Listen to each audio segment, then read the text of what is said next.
What's up, guys? Back with your home workout series. We're finishing off with strength again this week.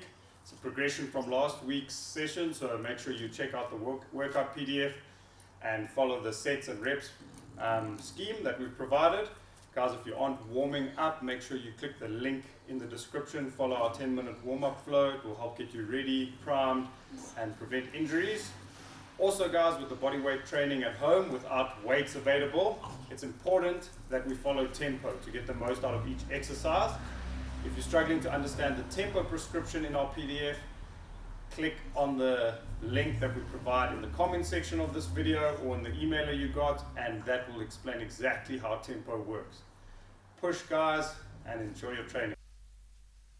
Okay, guys, so our first strength pairing is an upper-lower pairing. We're going to start with a Bulgarian split squat and then do a pike push-up. For the Bulgarian split squat, you're going to need to elevate your back foot. So Maureen's using a chair here.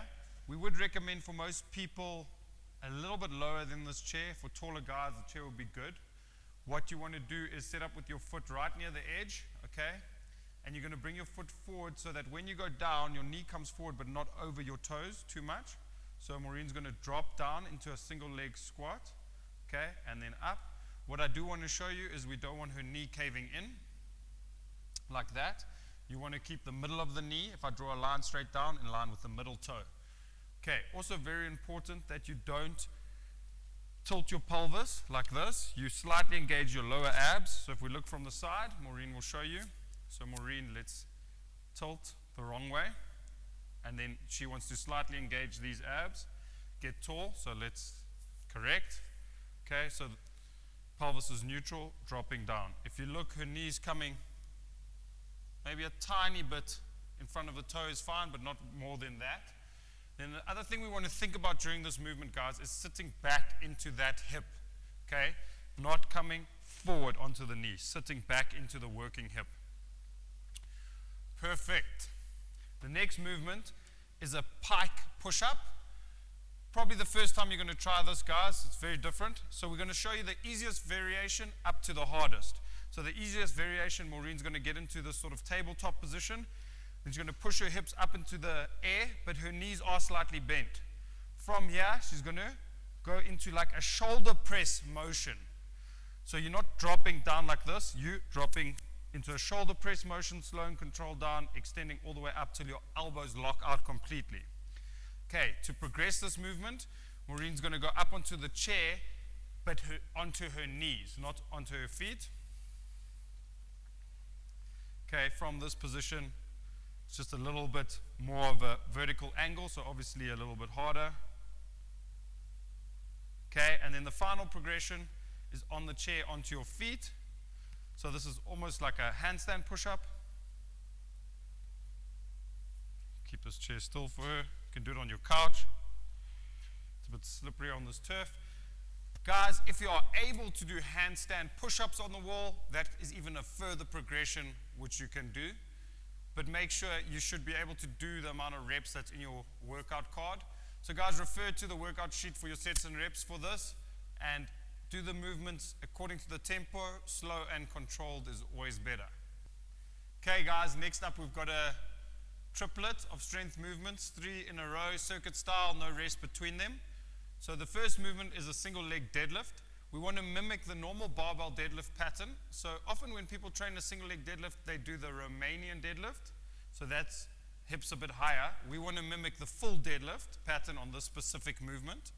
Okay, so we're going to first show you the regress version, holding onto a chair for a bit of balance, so you can get used to the movement your first set with this, or stick with it if you're struggling to balance. So what Maureen's going to do is drop down into a full deadlift. Her weight is predominantly on her heel towards the back of her foot. Her back knee slowly lowers and drops and touches just behind her front foot ankle.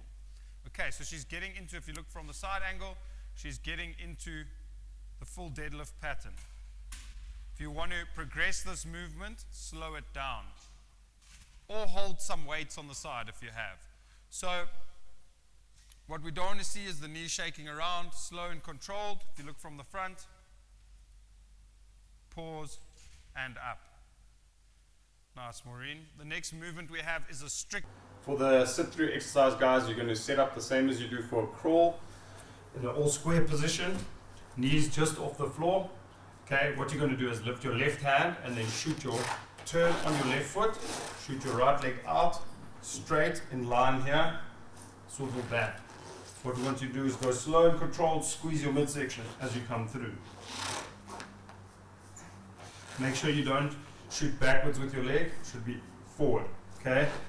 Basically, so it goes in line with this hand. Okay, open up your chest, look forward. Slow and controlled to get a midsection contraction. Guys. Next movement, dead bug. Dead bug, yeah, really is called that. So you want to get into this position. This is how some bugs die, apparently. So the difference with how we want you to do this movement for us is we want you to, if you relax here, we want Maureen to slightly lift her hips off the floor. She's going to press her feet into the air, creating a little bit of a gap under her pelvis here, okay? And then you're going to relax your neck and your shoulders, completely relax them. Then we're going to slowly lower her left foot and her right arm, slowly keeping the midsection engaged. You'll feel that work, guys, and then the opposite side. At first, your cohorts might scream at you and not want to do this movement. Just practice a few times, you'll get it going, guys.